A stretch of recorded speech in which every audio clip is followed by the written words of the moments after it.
ఈ ప్రసంగాల్లో ప్రధానంగా వ్యాసునితో పాటుగా తెలుగులో మనం తిరుపతి వెంకట కవులకి నమస్కారం చేయాలి. వారి పద్యాలు మనం వాడుకుంటున్నాం. మార్కెట్ లాంగ్వేజ్లో చెప్పాలంటే వారికి డబ్బులు ఇవ్వాలి, కానీ వారు లేరు. వారు వారసులు కూడా ఎక్కడున్నారో మనకి తెలియదు. ప్రపంచం అంతా వాడుకుంటున్నారు. వాళ్ళకి మనం ఇచ్చేటువంటి మానిటరీ బెనిఫిట్ డబ్బు ఏమిటి అంటే వారి పట్ల కృతజ్ఞతగా ఓ పద్యం చెప్పడం. అందుకే నేను ఎప్పుడో సహస్రావధానం చేసినప్పుడు కొంతమంది విలేకరులు విజ్ఞులు కూడా అడిగారు, ఏమండి తిరుపతి వెంకట కవులు శతావధానమే చేశారు కదా, మీరు సహస్రావధానం చేశారు, మీరు వారికంటే గొప్పే కదా అన్నారు. మన మాయలో పడేయడానికి ఇలాగే మాట్లాడతారు. అక్కడే జాగ్రత్తగా ఉండాలి. అప్పుడు చెప్పాను నేను, అది వారికంటే మేము ఏ రకంగానూ గొప్ప కాదయ్యా. తెలియని రోజులందు ఎదియో సాహస చదువని రోజులందు ఎదియో సాహసమున్ వనరించినానటం చెదను దలంచినాడను. చదువని రోజులందు ఎదియో సాహసమున్ వనరించినానటంచు ఎదను తలంచినాడను. ఇప్పుడెంతయు సిగ్గగు చెళ్ళ పిల్లవారిదైన ప్రజ్ఞ ముందర హరీమను మా ప్రతిభా విశేషముల్. ఇన్ని 100 ఏళ్ల క్రితం ఆయన రాసినటువంటి పద్యాలు ఇప్పుడు మనం చదువుకుంటున్నామంటే కీర్తి అంటే ఇంతకంటే ఏమిటి ఉదాహరణ? వారు కేవలం అవధానాలు మాత్రమే చేయలేదు, నాటకాలు రాశారు. ఆ నాటకంలో కురుక్షేత్రం నాటకం పద్యాలే మనం చదువుకుంటున్నాం. పాండవ జననం, పాండవ వనవాసం, పాండవ ఉద్యోగం, పాండవ విజయం, పాండవ అశ్వమేధం, ఇలా మొత్తం 6 నాటకాలు, పాండవ నాటకాలను 6 నాటకాలు రాశారు. ఈ నాటకాల కారణంగా వాటి ప్రదర్శన కారణంగా జనంలోకి ఆ పద్యాలన్నీ వెళ్ళాయి. ఇవాళకి కూడా మన ఇంట్లో బావగారు వస్తే బావా ఎప్పుడు వచ్చి తీవు అనేవాళ్ళు ఉన్నారు. అది వారి మాట. ఒకవేళ ఆ బావగారిని ఇంట్లో వాళ్ళు పట్టించుకోలేదు అనుకో, నేను వచ్చి చాలాసేపు అయినది అంటాడు. అది దుర్యోధన డైలాగ్. అది కాగల కార్యము గంధర్వులు తీర్చిరే అంటాడు. అది భీమసేనుడు డైలాగు పాండవుల సీన్లో. ఇలాగ వాళ్ళ మాటలు జనంలో మిగిలిపోయాయి. అది గొప్ప అదృష్టం కవికి. ఊరికే కావ్యాలు రాయగానే సరిపోలేదు. 10 పద్యాలైనా మనం చెప్పినవి జనం నిత్యం పాడుకుంటున్నారా? బెంగాల్ దేశంలో, ఇప్పటికీ బెంగాల్ రాష్ట్రంలో ఒక గొప్ప సంప్రదాయం ఉంటుంది. సాయంత్రం వేళ దీపాలు పెట్టేటప్పుడు మహిళలందరూ రవీంద్రనాథ్ ఠాగూర్ గీతాంజలిలో ఉండే గీతాలు పాడతారమ్మా. ఆ మహాకవి పట్ల, నోబెల్ బహుమతి పొందిన విశ్వకవి పట్ల వారికి ఉండే గౌరవం అది. గీతాంజలి గీతాలు ఆలపిస్తారు దీపారాధన చేస్తూ ప్రతిరోజు కలకత్తా నగరంలో. అలాగే ఇక్కడ మనం తిరుపతి వెంకట కవుల పద్యాలని, విశ్వనాథ వారి పద్యాలని, జాషువా గారి పద్యాలని, కరుణశ్రీ గారి పద్యాలని సందర్భానుసారంగా పాడుకోగలగాలి. అప్పుడు వారికి మహత్తరమైన కీర్తి లభించినట్టు లెక్క. వారు ఏ లోకంలో ఉన్నా బ్రహ్మలోకంలో చాలా ఆనందంగా ఉంటారు. వారికి మనమేమి ఇక్కడి నుంచి పంపించక్కల. కానీ మనకి దక్కాల్సిన ప్రయోజనం దక్కాలి అంటే వారి పద్యాలు, వారి మాటలు చెప్పుకోవాలి. అందుకని నేను వ్యాసభారతం, తిక్కన భారతం, తిరుపతి వెంకట కవుల పద్యాలు, అవసరమైతే ఇంకా జాషువా పద్యాలు కూడా వస్తాయి. ఆయన భారతంలో కొన్ని ఘట్టాల మీద మధురమైన పద్యాలు రాశాడు మహానుభావుడు, గుంటూరు వాడు పైగా. అందుకని ఆ మహాకవుల్ని మనం తలుచుకోవాలి. అందుకని ఈ మాట చెప్పాను. ఏదో చదవని రోజుల్లో నేనే చేశానేమో సహస్రావధానం, వాళ్ళకంటే గొప్పవాళ్ళమేమో అనుకున్నానయ్యా. కానీ వాళ్ళ సాహిత్యం చదివితే మన సాహిత్యం ఆ రకంగా జనంలోకి ఎప్పుడు ప్రవహిస్తుందో అప్పుడు మనమంతా గొప్పవాళ్ళం అవుతాం. కానీ ఊరికే అవధానాలు చేసేస్తే అయిపోతామా అని. చదవని రోజులందెదియో సాహసమున్ వనరించినానటంచు ఎదను తలంచినాడను. ఇప్పుడెంతయు సిగ్గగు చెళ్ళ పిల్లవారిదైన ప్రజ్ఞ ముందర హరీమను మా ప్రతిభా విశేషముల్.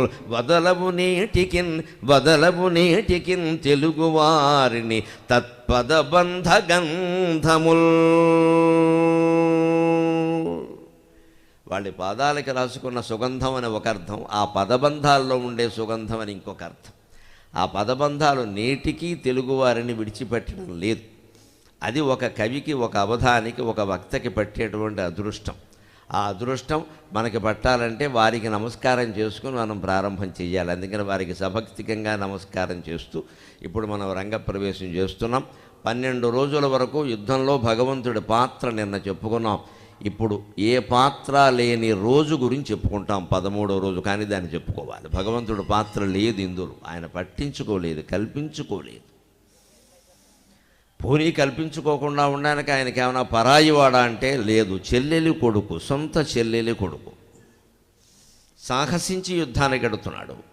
పంపొద్దని ధర్మరాజుకు చెప్పొచ్చు, నీ కొడుకును యుద్ధానికి పంపుతున్నారు కూడా ఉండవయ్యా అని అర్జునుడికి చెప్పొచ్చు. లేదు, అనేక మాయలు చేసినవాడు అభిమన్యుడిని రక్షించడానికి ఏదైనా మాయ చేయొచ్చు, చెయ్యలేదు.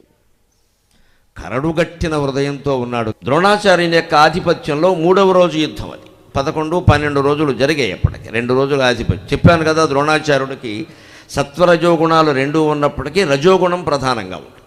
సత్వగుణం చాలా ఉంది ఆయనలో, చాలాసార్లు చాలా ఇదిగా మాట్లాడతాడు, కానీ సందర్భం వస్తే రెచ్చిపోతాడు. ముఖ్యంగా చాపల్యం. ఎవడైనా ఆయన్ని పొగిడాడు అంటే మంచివాడా చెడ్డవాడా పట్టించుకోడు, నీకేం వరం కావాలంటే ఇచ్చేస్తాడు, ఇరుక్కుపోతాడు. మనమైనా జాగ్రత్తగా ఉండాలి. డబ్బులున్న వాళ్ళ దగ్గర, పదవుల్లో ఉన్న వాళ్ళ దగ్గర చాలామంది చేరతారు. కాస్త కాఫీ ఇచ్చి పంపించాలి, అది కూడా దండగ నన్ను అడిగితే. అంతేగాని వాళ్ళ మాటల్లో పడకూడదు. మేంత వాళ్ళు లేరండి, మేంత చాలామంది ఉన్నారండి, నమస్కారం, అంతే.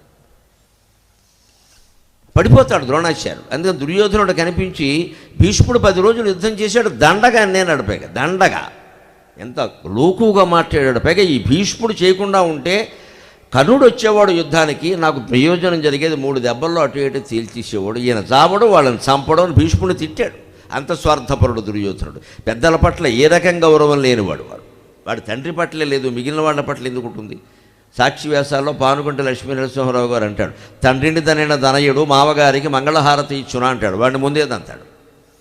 తండ్రినే తన్నట్టు బావగారికి మంగళహారతి ఇస్తాడా? ముందేదంతాడు. అందుకే వాడు తండ్రినే గౌరవించలేదు, భీష్మాదుల్ని ఎక్కడ గౌరవిస్తాడు? దుర్యోధనుడు గౌరవాలన్నీ నటన, ఊరికే నమస్కారం చేయడమే, వారు చెప్పింది వినరు. మనకు కావాల్సింది పెద్దవాళ్ళకి ఆ నమస్కారాలు కాదండి, చెప్పింది చేస్తున్నారా లేదా చూడమ్మా. వాడికి చాలా భక్తి అండి, ఎప్పుడు కనపడినా కాళ్ళ మీద పడతాడు. దేనికమ్మా? గోక్కోవడానికి. ఎక్కడ ఏంటి కాళ్ళ మీద పడేది? చౌదరా చెప్పింది చేయమని చెప్పాలి. చెప్పింది చేయరెవరు? కాళ్ళకి దండాలు పెట్టేస్తారు. అక్కడికి అయిపోయింది అనుకుంటారు, చేతిలో ఏదో పెట్టేస్తారు, పండో ఫలం, అక్కడికి అయిపోయింది. ప్రవచన ఫలం అది కాదమ్మా, పళ్ళు వాకిళ్ళు మాకు దేనికండి, ఒళ్ళు ఉన్నాయి, నేను లక్ష్మీ కటాక్షంతో ఉన్నాను, ఒళ్ళంతా పరిశీలించుకోండి, నాకేం అక్కలేదు అని మీరు ఇచ్చినవే, నేనేం కొనుక్కోలేదు ఇందులో, నాకేం అక్కల. నేను ఈ 3 రోజుల ప్రవచన ఫలంగా మీ అందరినీ ఒక బిచ్చగాళ్ళలాగా చేతులు చాచి కోరేది ఒక్కటేనండి, నా మాటల్లో నచ్చని వదిలేయండి, నచ్చినవి ఆచరించండి. ఆచరణ నాకు గురుదక్షిణగా ఇవ్వండి, ఆచరణ ఇవ్వండి. మీకు నచ్చకపోతే వదిలేయండి, ఏం పర్వాలా. నేనేం వ్యాసుడిని కాదు, తెక్కనడు కాదు, అన్నీ మీకు నచ్చకపోవచ్చు, వాళ్ళవే నచ్చలేదు. నచ్చినవి ఉంటాయి కదా, ఈ మాట బాగా చెప్పారు, అది ఆచరించండి. ఆ ఆచరణ గురువుకి మీరు ఇచ్చే దక్షిణ. ఊరికే అందరూ వచ్చి కలుసుకోవడం, కాళ్ళ మీద పడడం, బట్టలు పళ్ళు పథకాలు, దేనికి ఇవన్నీ ఇప్పటికే ఎక్కువైపోయి బాధపడుతున్నాం. ఏం చేసుకుంటాం? కావలసింది ఆచరణ. ఇంతమంది వచ్చారు, ఒక ఆధ్యాత్మిక ప్రవచనం, సినిమాయా ఏమిటిది? ఎంతమంది ఏమిటైనా నిలబడి ఎంతమంది ఇబ్బంది పడి చూస్తున్నారు. అసలు 2 గంటలు పైగా ఏదేమైనా అరగంటలు తీమిలే వ్యవహారమా? ప్రసాదం ఇచ్చి పంపిస్తారా? ఏమిటిది? ఎందుకుంటున్నారు? ఖచ్చితంగా మన జీవితాలకి దీనివల్ల ప్రయోజనం ఉందని మీరు అందరూ భావించారు, అందుకోసం వచ్చారు ఇక్కడికి, అందుకోసం మీకు నమస్కారం. ఈ 2 గంటలే మన జీవితంలో సార్థకమయ్యేది, మిగిలిన 22 గంటల కంటే భావించబట్టే బోళ్ళు పెళ్లి ముహూర్తాలు ఉన్నా సరే మానుకుని వచ్చారు ఇక్కడికి. ఎక్కడ ఎవరికి ఖాళీ లేవు ఇవాళ, మాకు ఉన్నాయి వెళ్ళవలసిన పెళ్ళిళ్ళు, అవి మానుకుని వచ్చారు. అంటే పెళ్ళి అయినా ఏదైనా పేరంటమైనా జీవితం బాగుండాలంటే ప్రవచనాలు వినాలి, అందున భారతం వినాలి. అందులో భగవంతుడు పాత్ర అంటున్నాడు. మన జీవితంలో అతని పాత్ర ఏమిటి? ఎందుకుండదు? మన జీవితంలో ఉంటుంది, తెర వెనుక మనకు తెలియడంలా. అది ప్రత్యక్షంగా కూడా ఉంటుంది, రుజువు అవుతుంది ఆ విషయం. అభిమన్యుడిని యుద్ధానికి పంపేటప్పుడు ధర్మరాజే చాలా సందేహించాడు. తప్పనిసరి పంపవలసి వచ్చింది, ఎందుకంటే ద్రోణుడు దుర్యోధనుడికి వరం ఇచ్చాడు, నన్ను ఇంత పొగిడావు, సేనాధిపతిని చేసావు. ఎందుకంటే ఆయనకు అనుమానం ఉంది, కర్ణుని సేనాధిపతిని చేస్తాను. ఇందులో మళ్ళీ అథవ పోటీ, అసలే ముష్టివాడ సంఘం, అందులో చెప్పల కోసం పోటీ అని. ఈ ఓడిపోయే పార్టీకి ఎవరి నాయకుడు అయితే భీష్ముడు పోయాడు. ద్రోణుడికి ఇంకా ఒక నమ్మకం ఏంటంటే, నేను భీష్ముడు లాంటి వాడు కాదు, ఏమిటో ఇక్కడ బ్రహ్మచారి ఆయనే పోయాడు, నువ్వు సంసారి, నువ్వు బావేటి. ఇక్కడ సత్వగుణం ప్రధానంగా ఉన్నాయనే పడిపోయాడు, రజోగుణం ప్రధానం, పడకుండా ఎలా ఉంటావు? పైగా పిల్లలు ఎలా ఉంటారో గమనించండి. ద్రోణాచార్యుల్లో సత్వరజోగుణాల్లో రజోగుణం ప్రధానం. ఆయన కొడుకు దగ్గరికి వచ్చేసరికి సత్వగుణం అస్సలు లేదు అశ్వత్థామ దగ్గర. రజోగుణం తమోగుణం, అందులో తమోగుణం ప్రధానమైంది. ఎందుకంటే తండ్రినే చూశాడు, బోడు పంతాలు పట్టింపులు కష్టాలు కార్పణ్యాలు అవన్నీ చూసి నేర్చుకున్నాడు. ఇలా ఉండొచ్చు అనమాట, ఇలా ఉండొచ్చు. ఇంకాస్త ముదిరిపోయాడు. ఎందుకంటే తల్లిదండ్రులు తిట్టుకుంటూ లేస్తే పిల్లలు కొట్టుకుంటూ లేస్తారు. వాళ్ళు ఇంగ్లీష్ మీడియం కదా, మనం తెలుగు మీడియం అయ్యాయి. మనం తెలుగు మీడియం వాళ్ళని దెబ్బలాడుకుంటూ లేచామనుకోండి, పోట్లాడుకుంటూ లేచామని కొట్టుకోట్లా, ఊరికే ఏదో మాట వాళ్ళు చూస్తారా మా నాన్న దెబ్బలాడుకుంటున్నారు మాటలతో, మనం కథలతో కూడా కొట్టుకోవచ్చు, మనం కొంచెం అడ్వాన్స్ కదా. అంతే వాళ్ళకి ఆదర్శంగా వాళ్ళు జాగ్రత్తగా ఉండాలంటే ముందు మనం ఉండాలి జాగ్రత్తగా. లేవగానే దెబ్బలాడుకోవాలి. ఒకవేళ నిజంగా దెబ్బలాడుకునే అంశాలు, పిల్లలు స్కూల్కి వెళ్ళే వరకు ఆగచ్చు కదా, తర్వాత కూర్చోవచ్చు కదా, తోసి ఉంటా తెలుసుకోవచ్చు కదా. మళ్ళీ ఓ ఫిల్టర్ కాఫీ తెస్తే మొత్తం పాపాలండి పోతాయి, గొడవలేదు అయిపోయాయి. సంసారాలు ఎవరికి తెలియంది ఇది? దీనికి పిల్లల ముందు కొట్టుకోవాలా, మీడియా ముందు కొట్టుకోవాలా? కనీసం అది ఆ జాగ్రత్త అయినా పడాలి కదా, అది పడాలి. అది లేదు ద్రోణాచార్యుడికి. అందుకని నేను 2 రోజులు ప్రయత్నం చేశాడు, ధర్మరాజు దొరకల. 3వ రోజు ఎలాగైనా సరే పట్టుకోవాలని పద్మవ్యూహం పన్నాడు. వ్యూహాల ప్రకారం లెక్క ఏమిటంటే, రాజు దొరికితే చాలు, సైనికులను చంపవలసిన అవసరం లేదు యుద్ధంలో. ఇప్పుడు భారతీయ యుద్ధంలో ఉండే సంస్కారం అది. యుద్ధం అంతా రాజ్యం కోసం కదా. రాజు దెబ్బలాడుకోండి, ఎవరో ఒకరు ఓడిపోతారు, రాజ్యం ఇచ్చేసుకోండి. నిజానికి చెప్పాలంటే గుంటూరు ప్రాంతంలో ఉండి నేను సత్యం మాట్లాడాలి, కోడి పందాలు ఎంతో కొంత రాజ్యహింసను ఆపేయండి ఒకప్పుడు. ఖచ్చితంగా బలవత్తరమైన రాజ్యహింసను కోడి పందాలు ఆపే పల్నాటి యుద్ధమే లెక్క. మా చర్ల కోడి మంచి కోడి, మీ గురజాల కోడి గుడి కోడి అని పెట్టారు పాటలు. దాని ద్వారా ఏం జరిగిందంటే, ఒక మేలు కోళ్ళు ఏదో ఇబ్బంది పడినా ఆ కోడిని ఎక్కితే యుద్ధం ఆగిపోయింది. గురజాల కోడిని ఎక్కింది, ఇంకా మాట్లాడదు అంతే. మంచిది. ఒక రకంగా జంతువుల మధ్యలో పంది వేయడం ద్వారా మానవ హింసను ఆపేరు వాళ్ళు. ఏదో తేడా వస్తే ఏం చేస్తారు, బొమ్మ బొరుచు వేస్తారు కదా, దాన్ని కట్టుపడాలి కదండి. అప్పుడు కూడా కట్టుబడి అంటే అలాగా, అటువంటివి చాలా ఆపేయి. అందుకని ఆ మాట భీష్ముడు ముందే చెప్పాడు. తులారణం అంటారయ్యా, మీరేమో మీ కర్ణుడిని నమ్ముకున్నారు, వాళ్ళేమో అర్జునుడిని నమ్ముకున్నారు. ఇద్దరిని యుద్ధం చేయిద్దాం, ఎవరు చనిపోతే వారు ఓడిపోయినట్టు లెక్క, మిగిలిన వాళ్ళు ఎలుకోవచ్చు కదా అని చెప్పి వీడికి, ఈ దుర్యోధనుడికి అదెందుకు నచ్చుతుందండి, మొత్తం భూమండలం నాశనం అవ్వాలి కదా, వాడే మళ్ళీ హిట్లర్గా పుట్టాడు, వాడే మళ్ళీ ఇప్పుడు ట్రంప్గా పుట్టాడు. వాడి జన్మలు చాలా ఉంటాయి వాళ్ళకి, వదలరు వాళ్ళు. మొత్తం ప్రపంచం నాశనమైనా వాళ్ళకి శాంతి ఉండదు. ఇంకా కొంచెం హిరణ్యాక్షుడి నుంచి వచ్చిన అంశం మిగిలి ఇప్పుడు ట్రంప్ గారిలో చేరింది కొంచెం ఉంటే.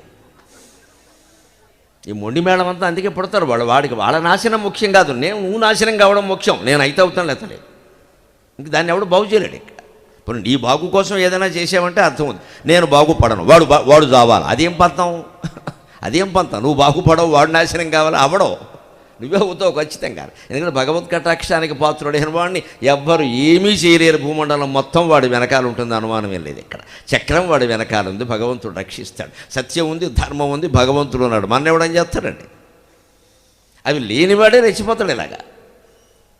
అందుకని రాజును బంధిస్తే అయిపోయినట్టే. కాబట్టి ధర్మరాజును బంధించి నాకు ఇవ్వండి. అప్పటికీ ద్రోణాచార్యుడు అడిగాడు, కొంపతీసి చంపేస్తే పెట్టాయా? అబ్బే అటువంటి పని మళ్ళీ కాయ అంటే ధర్మరాజు, నాకు తెలుసండి వాడి వీక్నెస్, మీకేం తెలుసు, పక్కకి తీసుకెళ్ళి ఆడమంటే ఆడతాడు.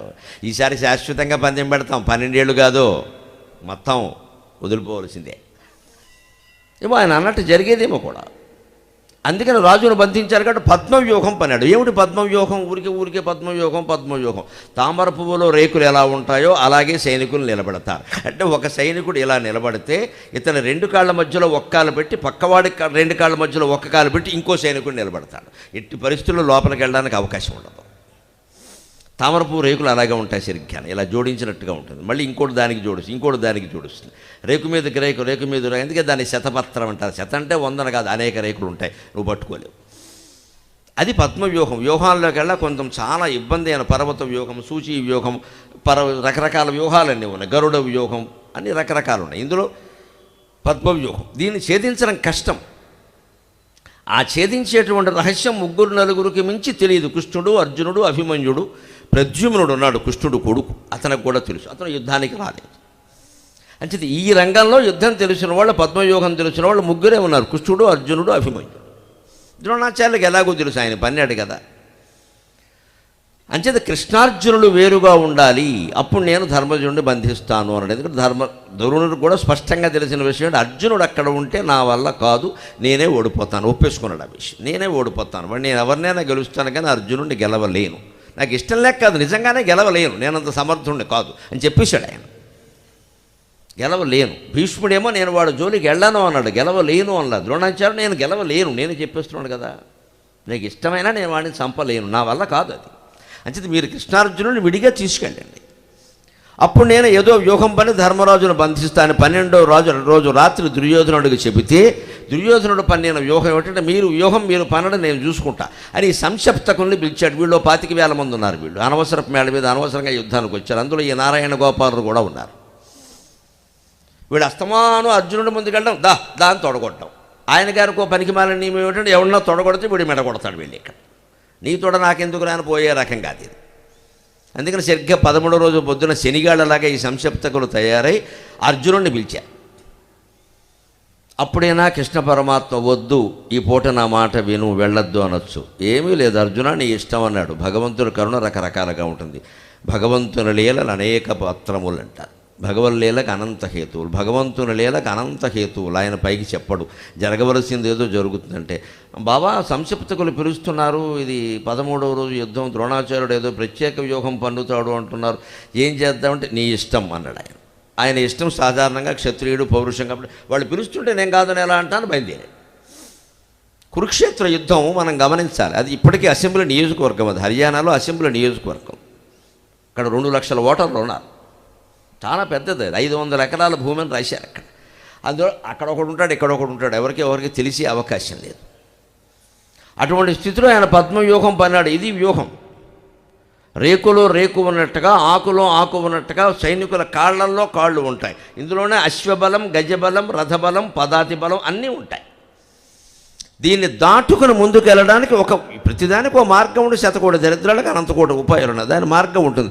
ఆ మార్గం 3-4కే తెలుసు. అందులో ప్రద్యుమ్నుడు ఇక్కడ లేనేలేడు, మిగిలిన 3లో 2 దూరంగా ఉన్నారు, తెలిసినవాడు అభిమన్యుడు ఒక్కడే. అందుకని ధర్మరాజు భయం కొద్దీ తప్పనిసరి అభిమన్యుడిని పిలవక తప్పలేదు. పిలిచినప్పుడే ఆయన అన్నాడు, దగ్గర లేరు తాత్మామయును తండ్రియు, కొడుక నిన్ను యుద్ధానికి పంపాల్సి వస్తుందిరా, కానీ పరిస్థితులు అనుకూలంగా లేవురా. దగ్గర లేరు మామయును తండ్రియు, పాండవ విజయం నాటకంలో తిరుపతి వెంకట కవుల పద్యం ఇది. దగ్గర లేరు మామయును తండ్రియు, ద్రోణిని తోడిపోరు కాదగ్గది, భార్య గర్భవతి తల్లి సుభద్రత్వదేక పుత్ర, దగ్గర లేరు మామయును తండ్రియు, ద్రోణుని తోడిపోరు కాదగది, భార్య గర్భవతి తల్లి సుభద్రత్వదేక పుత్ర, నీ పగ్గె నిరంకుశంబు పసిపాపవు పాపులు వారు. ఏం భాష పాడతారండి తిరుపతి వెంకటకవులు. నీ పగ్గె నిరంకుశంబు పసిపాపవు పాపులు వారు, మేనిలో గగ్గురు బాటు పుట్టే కొడుకా, మేనిలో గగ్గురు బాటు పుట్టే కొడుకా, నిన్ను యుద్ధము సేజపంపగన్ అని ధర్మరాజు కరుణరసం ఉట్టిపడే విధంగా నువ్వు గెలుస్తావనే నమ్మకం నాకు కలగడం లేదురా, తప్పనిసరి బలి చేసేస్తున్నాను రా కొడుకుని అని అన్నాడు. పాపం దగ్గర లేరు మామయ్యను తండ్రియు, నీ మేనమామ కృష్ణుడు కానీ తండ్రి కానీ నీ దగ్గర లేరురా. పోరేవన్నా దుర్యోధనుడు దుశ్శాసనుడు అంటే కాదురా, ద్రోణాచార్యులతో పోర్రా, నీకు నాకు కాదురా, మీ నాన్నకి తండ్రి చదువు చెప్పిన గురువురా ఆయనతో పోరు. ఎంత కష్టం ఇది. ఆయన భీష్ముడిలా దయామయుడు కాదురా, కక్ష కట్టాడురా. 2 ఆవులు ఇవ్వలేదని ద్రుపద మహారాజును బంధించి తెచ్చే వరకు ఈ బ్రాహ్మడు అన్నం తినలేదు, సంధ్యావందనం చేయలేదు. ఏమనాలే, 2 ఆవులు ఈయనకంత ముఖ్యమా? ప్రభుత్వం వారిని అడిగితే గోశాలు ఇచ్చేవారు పట్టుకెళ్ళి. ఎందుకు వచ్చిన గొడవ? 2 ఆవులు ఇంత చేస్తే అశ్వత్థామకి పాలు లేక వాళ్ళ ఆవిడకి తల్లికి అనారోగ్యం కాబట్టి పాలు ఇవ్వలేకపోతే ఈయన గోవులు కావాలని ద్రుపద మహారాజు దగ్గరికి వెళ్ళాడు. వాడేదో పుచ్చుకున్న సమయంలో ఈయన వెళ్ళాడు. చూసుకోవాలి, ప్రభుత్వం వారి దగ్గర పని ఇవ్వాలంటే సమయం సందర్భం చూసుకోవాలి. వాడు శుభ్రంగా పుచ్చుకుని డ్యాన్సుల్లో ఉన్నాడు. వాడు అప్పుడు వెళ్ళాడు. వాడికి మండింది. వాడెవడో పేద బ్రాహ్మడు, వాడు నా క్లాస్మేట్, గడ్డిమేట్ కూడా కాదు, అవతల బొమ్మన్నాడు. క్లాస్మేట్ కాదు, రూమ్మేట్ కాదు, గడ్డిమేట్ కూడా కాదు అన్నాడు. వాడికి మంట ఎత్తింది. దాన్ని నేను మనస్సులో పెట్టుకుని ఎంతవరకు వెళ్ళిపోయిందంటే ఈ బ్రాహ్మడి కక్ష ఒక మనిషికి ఉండకూడదు, బ్రాహ్మణుడికి అసలే ఉండకూడదు, అంత దీర్ఘమైన కక్ష. బ్రాహ్మణ తత్వానికి విరుద్ధం అది. మన శరీరతత్వానికి మనస్తత్వానికి విరుద్ధమైన పనులు చేస్తే మనం చాలా నష్టపోతామండి. కొంతమంది ఆవేశంలో నిర్ణయించుకుంటారు. ఆయన అలా నిర్ణయించుకున్నాడు. ఈ 2వ కక్ష ఎంతవరకు వెళ్ళిందంటే కురుకుమారులందరికీ అస్త్ర విద్యాభ్యాసం చేశాక, గురువుగారు మీకేం దక్షిణ కావాలి అంటే అర్జునుడిని పిలిచి నాకు ద్రౌపదుడిని బంధించి చేయమన్నాడు. అది ఎందుకు ఇప్పుడు? అక్కడికి అయిపోయి 10 ఏళ్ళు అయిందా గొడవ. మర్చిపోలేదు. మనకి ఇప్పటికీ మనలో కొందరంతే 10 ఏళ్ళు 20 ఏళ్ళు 30 ఏళ్ళు 50 ఏళ్ల క్రితం గొడవలన్నీ తెచ్చిపెట్టుకుంటూ ఉంటారు కదా. బీపీ వస్తుంది, చచ్చిపోతారు. ఇప్పుడు ఏం చేస్తావు? దాన్ని ఏమైనా మారుస్తావా? సినిమా మళ్ళీ తీస్తావా? ఏం చేయలేమయ్యా. అప్పుడు ఇది ప్రస్తావించడం ఎందుకు? ఏం ఆధారం ఉంది దానికి? ఏముండదు. ఊరికే కక్ష. వీళ్ళకి గురువే ద్రోణాచార్యుడు. ఆ 2వ కక్ష ఆయనకి ఎంతవరకు వెళ్ళిందంటే ఈ పద్మవ్యూహం అభిమన్యుడితో పోలేదు. అది 15వ రోజు, ఇంకా 2 రోజులు చచ్చిపోతాడు ఆయన. 15వ రోజు సాయంత్రం చచ్చిపోతూ కూడా అశ్వత్థామని చెప్పు, దుర్యోధనుడిని పిలిచి అశ్వత్థామకి చెప్పు, పాంచాల రాజ్యం వాడు ఒక్కడు కూడా మిగలడానికి వీల్లేదు. అంత కక్ష ఎందుకండి? చచ్చిపోయేటప్పుడు కూడా నేను పోతే పోయాను, ధర్మరాజు బంధింపబడితే బంధింపబడకపోవచ్చు, పాండవులే గెలవచ్చు, దుర్యోధన నాకు అవన్నీ అనవసరం. నా కక్షంతా ద్రౌపదుడి మీద. వాడి రాజ్యానికి సంబంధించి వాడు కొడుకులు కానీ వాడు అన్నదమ్ములు కానీ చివరికి ద్రౌపది పుత్రులు కానీ ఎవరూ మిగలడానికి వీల్లేదు. మా అబ్బాయికి ఆ విషయం చెప్పు. పోయే తండ్రి కొడుక్కి చెప్పాల్సిన ఉపదేశం ఇదా? అంత గడ్డి తింది ద్రోణాచార్యుడు బుద్ధి. గురువు ఆయన చాలా గొప్పవాడు, అది వేరే విషయం. అది అశ్వత్థామకి తెలియని విషయాలు కూడా అర్జునుడికి చెప్పాడు. అర్జునుడు ఎందుకు పక్షపాతం ఉంది అంటే అర్జునుడు ఎవరు? ద్రౌపదుడికి అల్లుడు కదా. పోనీ అర్జునుడి మీద ప్రేమతోనే ద్రౌపదుడిని క్షమించాలి కదా. లేదు, ఆ ద్రౌపదుడిని స్వయంగా ద్రోణాచార్యుడే చంపాడు 14వ రోజు యుద్ధంలో. అప్పటికీ శాంతి లేదు. విరాటరాజుని చంపాడు ద్రోణాచార్యుడే, అప్పటికీ శాంతి లేదు. నీ చేత్తో ఆ ద్రౌపదుడిని చంపవు, మరణాంతాన్ని వైరాణి అంటారు రామాయణంలో. రామచంద్రమూర్తి అంటాడు, రావణుడు చనిపోయిన తర్వాత విభీషణుడు వచ్చి ఆయన దహన సంస్కారం చేయడానికి, రాక్షసాచారం ప్రకారం చేయడానికి మాకు అనుమతి ఇవ్వయ్యా అంటే, నీ అన్నగారి శవం తీసుకెళ్ళడానికి నేనవన్నయ్యా అనుమతి ఇవ్వడానికి అంటాడు రామచంద్రమూర్తి సంస్కారం. అది లేదు. యుద్ధం ఎప్పుడు ఒక జంతువును వేటాడామంటే జంతువు మీద హక్కులు వేటాడిన వాడికి ఉంటాయి కదా. యుద్ధంలో చనిపోయిన వీరుడు శరీరం మీద హక్కులు చంపిన వాడికి ఉంటాయి కదా. నీకే హక్కులు ఉంటాయి రామచంద్ర, నువ్వు ఇస్తే తీసుకెడతాను, లేతే లేదు అంటే రామచంద్రమూర్తి ప్రపంచం ఆశ్చర్యపోయే మాట చెప్పాడు. మరణాంతాని వైరాణి నిర్వృత్తం న ప్రయోజనం క్రియతామద్య సంస్కారక మమాప్యేష యథాతవా. బాయ్ విభీషణ, ఎంత గొప్ప శత్రుత్వమైనా మరణంతో ఆగిపోవాలయ్యా. మళ్ళీ వాళ్ళ పిల్లలు వీళ్ళ పిల్లలు, వాళ్ళ పిల్లలు వీళ్ళ పిల్లలు కొట్టుకోకూడదయ్యా, అక్కడతో ఆగిపోవాలి కనీసం. నిర్వృత్తం నా ప్రయోజనం. మేము సీత కోసం యుద్ధం చేశాం కానీ మీ రాజ్యం మాకు అనవసరం అయ్యా. మీ రావణుడు శవాన్ని ఏం చేసుకుంటామనేది మాకు అనవసరం. ఎందుకు? ఆయన రావణ బ్రహ్మ అని పేరు, అపారమైన శివతాండవ స్తోత్రం రచించిన మహానుభావుడు. ఆయనకు అంత్యక్రియలన్నీ పద్ధతిగా జరగాలని నేను కోరుకుంటున్నానయ్యా అని పైగా ఇంకో మాట అన్నాడు. నివృత్తం నా ప్రయోజనం, మా ప్రయోజనం నెరవేరిపోయింది, యుద్ధం అయిపోయింది కదా. క్రియతామద్య సంస్కారక, ఆయనకి నీ ఆచారం ప్రకారం చేసుకొని ఈ 3 మాటలు ఎవడైనా అంటాడండి. 4వ మాట కేవలం భారతీయ చక్రవర్తి శ్రీ మహావిష్ణు వంశ త్యాగమూర్తి అయిన రామచంద్రమూర్తి మాత్రమే అనగలడు. మమాప్యేష యథాతవా విభీషణ, ఇక నుంచి నీకే కాదు నాకు ఆయన అన్నగారే అన్నాడు. నీకే కాదు నాకు అన్నగారే అన్నాడు. అంత సంస్కారంతో ప్రవర్తించాడు. అవన్నీ చదువుకున్నారు కదా వీళ్ళు. భారత కాలానికి రామాయణం ఉంది కదా, చదువుకున్నారు కదా. మరి వీళ్ళ ప్రవర్తనలు ఎలా ఎందుకున్నాయి? ఒకటే సమాధానం, అంతకంటే ఎక్కువ చదువుకున్న మన ప్రవర్తనలు ఎలా ఉన్నాయి అది ఆలోచించుకుంటూ సరిపోతుంది. ఇంకా మనం ద్రోణాచార్యులు చదివిన దానికంటే ఎక్కువ చదివాం కదా, తర్వాత వచ్చిన గ్రంథాలు కూడా చదివాం కదా. విశ్వనాథ సత్యనారాయణ గారు ఒకసారి అంటాడు, నేను నా అన్నయ్య కంటే తిక్కన కంటే పోతన కంటే కూడా అదృష్టవంతుడు అన్నాడు. ఏమిటంటే వాళ్ళందరూ సాహిత్యం నేను చదివాను, నా సాహిత్యం వాళ్ళు చదవలేదు కదా అన్నాడు. వాళ్ళ తర్వాత సాహిత్యం కూడా నేను చదివాను, వాళ్ళ తర్వాత చాలా గొప్ప సాహిత్యం వచ్చింది, వాళ్ళు చదవలేదు కదా. శ్రీనాథుడు సాహిత్యం నేను చదివాను, అది నా అన్నయ్య గారు చదివాడా అన్నాడు. ఆయన యుక్తి అయింది. శ్రీనాథుడు సాహిత్యం నేను చదివాను, నా అన్నయ్య గారు చదివాడా, అందుకే నేను అన్నయ్య కంటే అదృష్టవంతుడు అన్నాడు. నిజమే, మనం విశ్వనాథ కంటే అదృష్టవంతులం. మనం వీళ్ళందరితో పాటు ఆయన సాహిత్యం కూడా చదివాం. మనం అందరం అదృష్టవంతులం, ఎప్పటికప్పుడే అదృష్టవంతులం. దురదృష్టం ఎందుకు అనుకోవాలండి? అందుకని అదృష్ట దురదృష్టాలు చేతుల్లోనూ రేఖల్లోనూ ఉండమండి, మన బుద్ధిలో ఉంటాయి. దయచేసి నమ్మండి, దయచేసి నమ్మండి. Ever destiny in your hands అంటాడు వివేకానందుడు. మీ చేతుల్లో ఉందమ్మా మీ అదృష్టం అంతా. మీ నిర్ణయం తీసుకోవడంలో, మీ బుద్ధిలో, మీ ఆలోచనలో ఉంది. ప్రతిదీ దృష్టమే. అదృష్టం అనేది మనం పెట్టుకున్న మాట. అది అనుకోకుండా ఏదైనా జరిగితే చెప్పచ్చు. కళ్ళ ముందు కనపడుతుంటే మన బుద్ధి పాడైంది, జీవితం పాడైంది. దీన్ని అదృష్టం దురదృష్టంతో ఎందుకు ముడిపెట్టాలండి? ఈ బుద్ధిలో వంకరాలోచన లేకపోతే జీవితం ఇలా ఉండదే. తెలిసిపోతుంది కదా స్పష్టంగా. మనం అప్పు చేసి ఇల్లు కొన్నాం, అప్పులు కట్టలేక ఇల్లు అమ్మేసాం. దీనికి ఇల్లు కొన్న ముహూర్తం మంచిది కాదు, అమ్మిన ఎందుకు వచ్చిన మాటలు ఇవన్నీ? ఎందుకు వచ్చిన మాటలు? నేను ఇల్లు డబ్బు లేకుండా ఇల్లు కొనమని నీకెవడు చెప్పాడు?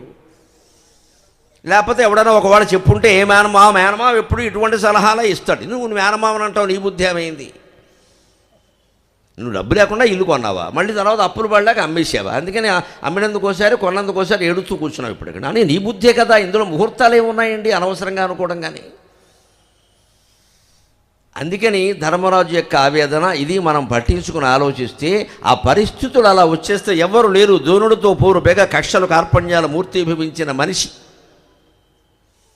అంతేకాదు భార్య గర్భవతి, ఉత్తర అప్పటికే 3 నెలల గర్భంతో ఉంది.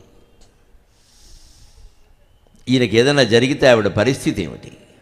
తల్లి సుభద్ర తోది ఏకపుత్ర, మళ్ళీ ఆవిడకి వేరే సంతానమే లేదు అసలు. సుభద్రకు ఒకే ఒక్క కుమారుడు, కుమార్తెలు కూడా లేరు. ఈయనకేమైనా జరిగితే ఆవిడ పరిస్థితి ఏమిటి? అర్జునుడి బతుకు ఏమైనా గ్యారంటీ ఉందా? ఎవరు చెప్తారు? ఇక్కడ యుద్ధరంగానికి వెళ్ళాక ఎవడూ బతకడు. అందుకని పై ఇంకోటి కూడా చెబుతున్నాడు వాళ్ళ రచనలో గొప్పతనం. నీ పగ్గే నిరంకుశం ఉన్న పగ్గే చాలా గొప్ప మాట. ప్రజ్ఞ ప్రకృతి, పగ్గే వికృతి. తెలుగు మాస్టర్లకి తెలుస్తుంది. ప్రజ్ఞ ప్రకృతి, పగ్గే వికృతి. పోనీ నువ్వు చూద్దామంటే మొండివాడివిరా బాబు, పారిపోయి వెనక్కి వచ్చే రకం కాదు, తప్పించుకునే రకం కాదు. ఈ నిరంకుశంగా పోరాడతావు. విజయమా వీరస్వర్గమా అన్న రెండోది ఖాయమైతే మా బతుకులు ఏమవుతాయిరా? అలాంటి వాడిని పంపిస్తున్న పోనీక సాత్వికమైన మనిషిని పంపిస్తే వెనక్కి వస్తాడు పోన్లే అని. ఎందుకంటే నకులుడు, సహదేవుడు వాళ్ళంటి వాడు కూడా వెనక్కి వచ్చాడు. ధర్మరాజు లాంటి వాడు కూడా కర్ణుడి చేతుల్లో ఓడిపోయి వెనక్కి వచ్చాడు. నకులుడు వెనక్కి వచ్చాడు, సహదేవుడు వెనక్కి వచ్చాడు, కర్ణుడి చేతుల్లో ఓడిపోయి. అంతేకాదు భీముడి చేతుల్లో ఓడిపోయి 4 సార్లు కర్ణుడు వెనక్కి పరిగెట్టాడు. చాలామందికి తెలియదు ఆ విషయం. కర్ణుడి చేతుల్లో భీముడు కాదండి, భీముడి చేతుల్లో ఓడిపోయి కర్ణుడు 4 సార్లు వ్యాసభారతంలో పరిగెట్టాడు. చదువుకోండి వెళ్ళి. ఈ పరిగెట్టాలు ఓడిపోవడాలు అందరికీ. దుర్యోధనుడు అయితే ధర్మరాజు చేతుల్లో 12 సార్లు ఓడిపోయాడు. నేను చదివి చెబుతున్నా, 12 సార్లు. ఇప్పుడు ఇవాళ కూడా వస్తుంది, మరోసారి ఓడిపోతాడు. 12 సార్లు ఓడిపోయాడు. వాడు పెద్ద రాజరాజు అట. నవకండ భూమండల అది మొగట తట కడితే మణిగండ నీది బొంద డైలాగులు రాసుకోవడానికి మనకు వస్తాయి ఇవన్నీ. ఖండాల కింద నరికి పారేశారు. వాడు పెద్ద రాజు. ఇక్కడ వాడు పరాక్రమం. మొత్తం కౌరవ సైన్యం మొత్తం మీద పరాక్రమం హీనుడు ఎవరైనా ఉంటే దుర్యోధనుడే. నేను వ్యాసభారతం చదివి మాట్లాడుతున్నాను. వాడికంటే దుశ్శాసనుడే పరాక్రమం అవుతుంది. ఇంకా చెప్పాలంటే అంత పరాక్రమం ఏం లేదు ఆయనకి. కేవలం గదాయుద్ధం, అది కూడా నైపుణ్యంగా కొట్టగలడు, అంతే తేడా. భీముడు దెబ్బ కొడితే కింద పడాల్సిందే. భీముడికి తట్టుకునే శక్తి ఉంది, ఇతనికి కొట్టే శక్తి ఉంది. తేడా అదే, అంతే. దానికి తగిన పరిశ్రమ చేశాడు. బాణయుద్ధంలో దుర్యోధనుడు అభిమన్యుడు కాదు కదా, సహదేవుడు కొడుకు ముందు కూడా సరిపాడు. పరిగెట్టాడు చాలాసార్లు. వ్యాసభారతం చదవకొచ్చే మాటలు నేను స్పష్టంగా ఇంతమంది ఉండగా చెప్తున్నా. గోరఖ్పూర్ గీతా ప్రెస్ వాళ్ళు 7 సంపుటాలు వేశారమ్మా, 3000 రూపాయలు. ఈవేళ ఒక పర్యటన చేస్తే 3000 కాదు 30. ఒక హోటల్ కడితే 3000 అవుతున్నాయి. ఇవాళ 3000 పెట్టి భారతం కొనండి. ముందు మీ ఇంట్లో పెట్టుకోండి, పసుబొట్టు పెట్టేకండి, రేపే మొదలెట్టండి చదవడం. తాత్పర్యాలు ఉన్నాయి అందులో. నేను చదివే మాట్లాడుతున్నాను. రోజుకు 1 గంట కేటాయించాను ఆ భారతం చదవడానికి. 2022లో మొదలెట్టాను. 3 ఏళ్లలో మొత్తం పూర్తి అయిపోయింది. ఇప్పటికి నా జీవితంలో సగం ప్రయాణాలే ఉంటాయి, అయినా సరే పూర్తి. సగం ప్రయాణాలే. 3 ఏళ్ళు వేసుకోండి, 1000 రోజులు. నేను 500 600 రోజుల్లో చదివాను, అయిపోయింది. ఇప్పుడు సౌప్తిక పర్వం కూడా అయిపోయి స్త్రీ పర్వం నడుస్తుంది. ఇప్పుడు ఇంకా శాంతి పర్వం అవి ఉన్నాయి. ఇంకొక 6 నెలల్లో అయిపోతుంది. రోజుకు 1 గంట కేటాయించాను. పొద్దున సంధ్యావందనం తర్వాత గంటని కేటాయించుకున్నాను, చదువుతున్నాను. అది కూడా ఇంట్లో ఉన్న రోజులే చదివితే ఇప్పుడు హాయిగా మొత్తం 7 సంపుటాల్లో 5 సంపుటాలు అయిపోయినాయి. మనం ఒక మహాగ్రంథం చదవాలంటే రోజుకింత సమయం కేటాయించుకోవాలి. మొత్తం నవరాత్రుల్లో 9 రోజుల్లో అయిపోవాలి. ఏమిటైపోతుంది? అవడం ఏమిటి అసలు నాకు అర్థం కాదు. ఎందుకు అవ్వాలి నవరాత్రుల్లో 9 రోజుల్లో? శ్రీరామనవమి అయ్యేలోగా రామాయణం అయిపోవాలి. ఎందుకు? రాముడు సంతోషించడానికి, నువ్వు సంతోషించడానికి, మనం బాగుపడ్డానికి. అంటే రామాయణం రోజు చదవాలి. రోజుకో 2 పేజీలు చదువు. అవడం ఏంటి? అవదు, ఎప్పటికీ అవదు. చదువుతూనే ఉంటాం అలాగా. ఏది గ్రహించాం, ఏది అన్వయించుకోం, లేకపోతే జీవితాలు ఇలాగే ఉంటాయి. ఇటువంటి పరిస్థితుల్లో నేను పంపాల్సి వస్తుంది. పోను నువ్వేమో పసివాడివి, 16-17 ఏళ్ళు కూడా లేవు. అప్పటికే పెళ్ళిళ్ళు గర్భాలు అన్నీ ఉండేవి, అప్పట్లో మామూలే. అందుకని భార్య గర్భవతి, తల్లి సుభద్రతో ఏకపుత్ర. నీ పగ్గె నిరంకుశంబు పసిపాపవు, పాపులు వారు మేనిలో గగ్గురు బాటు పుట్టె కొడుక, నేను యుద్ధము చేయి పంపకను. వణుకు పుడుతోందిరా, నువ్వేం చేస్తావో తెలియదు నాయన అని అన్నాడు ఖచ్చితంగా.